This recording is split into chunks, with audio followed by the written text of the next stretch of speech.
Okay, videoan ko lang kasi natuwa ako sa bata eh. Anong sinabi mo ulit kanina, bro? Kita ko po kayo sa YouTube. Talaga? Kagabi? Opo.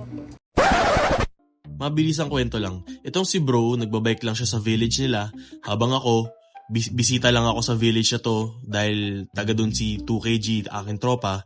And habang nagkakalikot kami ng motor, may distansya kami ni 2KG, nasa kabilang side siya ng kalsada, ako nasa may kabila rin. Itong si bro, lumapit kay 2KG. Nagtanong siya, ikaw po ba si I'm Raymond? Napatanong din yung tropa ko, pakiulit? Tapos nagtanong siya ulit, ikaw po ba si I'm Raymond? Sabay turo sa akin ni 2KG, ayun o, nasa kabila. Sumagot na ako. Sabi ko, paano mo nalaman na andito si I'm Raymond? And paano mo nalaman si I'm Raymond?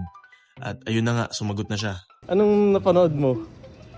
Yung video na nasa parang gas station kayo. Sa 2KG. Oo. Ano yun? Ano video yun? Ano vlog yun? Gas station, baka nasa Caltex. Okay. Okay. Lagi naman tayo nasa gas station eh. Oo. Tapos bro, ano tawag dito? Paano mo ako na-recognize? Recognize ko po bike nyo eh. Ito. Kulay green. Ito na yung bago niyang bike. Kaso wala, hindi na sa akin to ngayon. Siya na yung new owner. Ito Paul. na-recognize mo yung pink. Sa Facebook. Nakita ko lang. Ah, ito.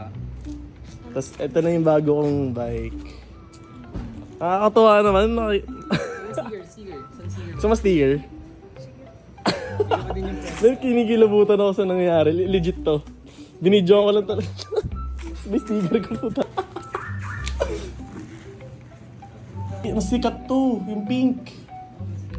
Yan, yung pink. Si Moto Princess. Gusto mo ba magmotor paglaki? Pag pinayagan. Ito, bigyan mo sa friends mo. Nakakatawa naman name mo, bro. Nigo. Inigo. Pangalang mayaman, bro. Oo naman. Inigo. Ako si Raymond. Nakakilala mo pa ako dito. Sige ba, mag-iikot ka pa ba? Sige, nice meeting you, bro. Thank you ulit, thank you. Pagkalat mo, mabuting balita. Sige, thank you, ingat.